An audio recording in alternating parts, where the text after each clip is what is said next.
மாவட்டம் கிளாம்பாக்கம் கலைஞர் நூற்றாண்டு பேருந்து நிலையத்தில் குறு சிறு மற்றும் நடுத்தர தொழில் நிறுவனங்களின் துறை அமைச்சர் தாமு அன்பரசன் அவர்கள் அதிகாரிகளுடன் ஆய்வுக் கூட்டம் நடத்தினார். கிளாம்பாக்கம் பேருந்து நிலையம் எதிரே ஏற்படும் கடுமையான போக்குவரத்து நெரிசல் குறைபடுவதற்காக அரசு அதிகாரிகளுடன் ஆய்வுக் கூட்டம் நடத்தினார். இந்த கூட்டத்தில் செங்கல்பட்டு மாவட்ட ஆட்சியர் அருண்ராஜ், செங்கல்பட்டு சட்டமன்ற உறுப்பினர் வரலட்சுமி மதுசூதனன், தாம்பரம் சட்டமன்ற உறுப்பினர் SR ராஜா, பல்லாவரம் சட்டமன்ற உறுப்பினர் E Karunanidhi, Tambaram police commissioner Amalraj, Tambaram மாநகராட்சி மேயர் வசந்தகுமாரி கமலக்கண்ணன், துணை மேயர் G காமராஜ், தாம்பரம் மாநகராட்சி ஆணையர் அழகுமீனா, மண்டல குழு தலைவர்கள் வே கருணாநிதி, E ஜோசப் அண்ணாதுரை, கிளாம்பாக்கம் பேருந்து நிலைய செயல் அலுவலர் பார்த்திபன் உள்ளிட்டோர் இருந்தனர். இதனைத் தொடர்ந்து செய்தியாளர்களிடம் பேசிய அமைச்சர் அன்பரசன், போக்குவரத்து நெரிசல் குறைப்பதற்காக தற்பொழுது குழு ஒன்று அமைக்கப்பட்டுள்ளது. அந்த குழு அறிக்கை தர உள்ளார்கள். அந்த அறிக்கையை வைத்து அதற்கு எவ்வாறு பணிகளை செய்ய தயாராக உள்ளோம். இருக்கிற பிரச்சனைகளை சரி செய்ய அதிகாரிகளுக்கு உத்தரவிடப்பட்டுள்ளது. 10 நாட்களுக்குள் அறிக்கை வாங்கப்பட்டு அதற்கேற்ப நடவடிக்கை எடுக்கப்படும். கிளாம்பாக்கம் ரயில் நிலையம் தொடர்பான பத்திரிகையாளர்கள் எழுதிய கேள்விக்கு, தேர்தல் நடத்தை விதிகள் காரணமாக பணிகள் சற்று தாமதமாக ஆகியது. விரைவில் பணிகள் முடிக்கப்பட்டு மக்கள் பயன்பாட்டிற்கு கொண்டு வரப்படும் என தெரிவித்தார். வண்டலூர் முதல் காட்டாங்குளத்தூர் வரை மேம்பாலம் அமைக்கும் பணி தொடர்பான அறிவிப்பு சட்டமன்ற கூட்டத்தொடரில் வெளியாகும். அதுபோன்று சாலை விரிவாக்க பணியின் போது அகற்றப்பட்ட பேருந்து நிலைய நிறுத்தங்கள் சட்டமன்ற மற்றும் நாடாளுமன்ற உறுப்பினர்கள் மேம்பாட்டு நிதியிலிருந்து கட்டுவதற்கான நடவடிக்கைகளை மேற்கொள்ளப்பட்டு வருவதாக தெரிவித்தார். இப்போது ஒரு கமிட்டி அமைக்கப்பட்டிருக்கிறது. அந்த கமிட்டி 10 நாட்களுக்குள்ளாக ஆய்வு செய்து இந்த போக்குவரத்து நெரிசலிலிருந்து மக்களை எப்படி பாதுகாப்பது என்பதை ஆய்வு செய்து அறிக்கை தர இருக்கிறார்கள். அதன்படி சரியான முறையில் நடவடிக்கை எடுத்து போக்குவரத்து ஏற்படாத அளவிற்கு, மக்கள் சிரமப்படாத அளவிற்கு அந்த பணிகளை செய்வதற்கு நாங்கள் தயாராக இருக்க வேண்டும் என்பதற்காக இன்றைக்கு இந்த கூட்டம் ஏற்பாடு செய்து மிக சிறப்பாக நடைபெற்றது. ஆக பல்வேறு அனைத்து துறைகளிலும் இருக்கிற சிக்கல்களை, பிரச்சனைகளை சொல்லியிருக்கிறார்கள். அதையெல்லாம் சரி செய்திட வேண்டும் என்று இப்போது அதிகாரிகளுக்கு உத்தரவிடப்பட்டிருக்கிறது.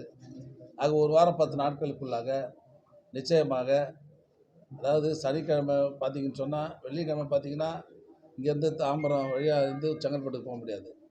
அதே மாதிரி ஞாயிற்றுக்கிழமை சாயங்காலம் இல்லை திங்கட்கிழமை காலையில் பார்த்தீங்கன்னா செங்கல்பட்டுலேருந்து சென்னைக்கு வர முடியாது. ஆக இப்பேற்பட்ட பிரச்சனைகளிலிருந்து நிரந்தரமாக மக்கள் படுபடுகிற அந்த சிரமங்களை போக்கிட வேண்டும் என்பதற்காக இன்றைக்கு இந்த ஆய்வுக் கூட்டம் நடைபெற்றது.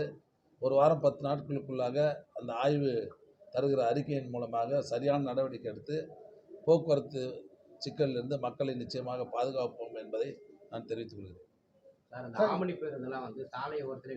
இப்போ அதுக்கெல்லாம் நடவடிக்கை எடுக்க போகிறோம். எல்லாத்தையும் இப்போ பேசியாச்சு. அது மாதிரி ஆமணி வண்டியெல்லாம் அங்கே நின்றுனா அது மாதிரி நடவடிக்கை எடுத்துருவாங்க. எது இப்போ நாங்கள் ஒரு கமிட்டி போட்டுக்கிறோம், எல்லா துறையும் சேர்ந்து. அவங்க ஆய்வு பண்ணி ஒரு 10 நாட்களில் வந்து ரிப்போர்ட் கொடுக்க போகிறாங்க.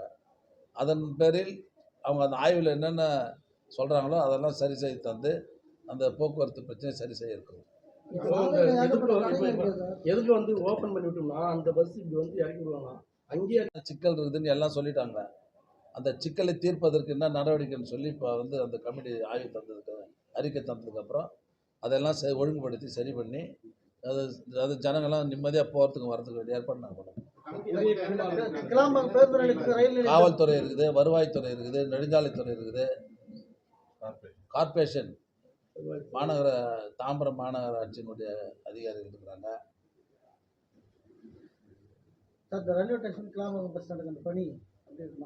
இல்லை வேகப்படுத்தணும், வேகப்படுத்த போட போகிறோம்.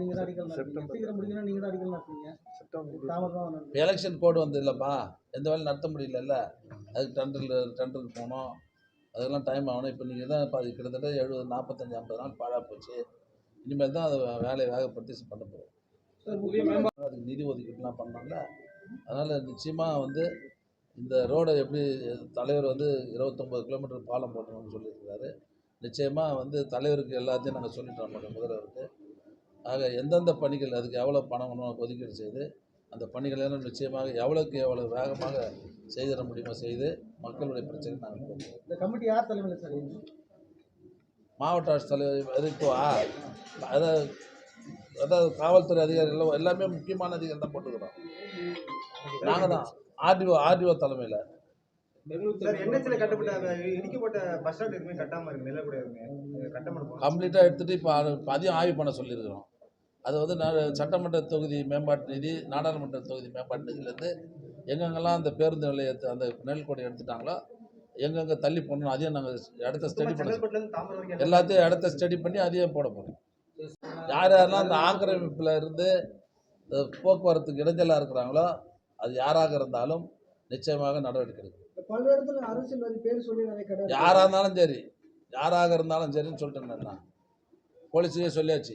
யாராக இருந்தாலும் தயவு ஆட்சன் இல்லாத போக்குவரத்துக்கு இடைஞ்சல் செய்கிற யாராக இருந்தாலும் அவர்கள் மீது நடவடிக்கை எடுக்கணும்னு சொல்லியாச்சு.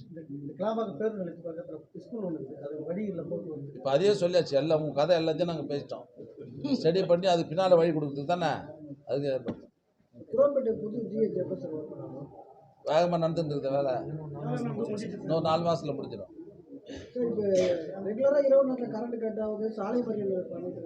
இல்லையா எங்கே ஒன்றும் இல்லையா, 1-2 இடத்துல டிரான்ஸ்ஃபார்ம் ஃபெயிலியர் ஆகிருக்கும், அது மாதிரி தான் இருக்கும் தவிர நிரந்தரமாலாம் தப்பாலாம் சொல்லாது. ஏங்க இப்போ காற்று மழை அடிச்சுது, மரம் சாஞ்சி விழுது, திடீர்னு கரண்ட் அந்த இடத்துல கட்டு தான் ஆகும்.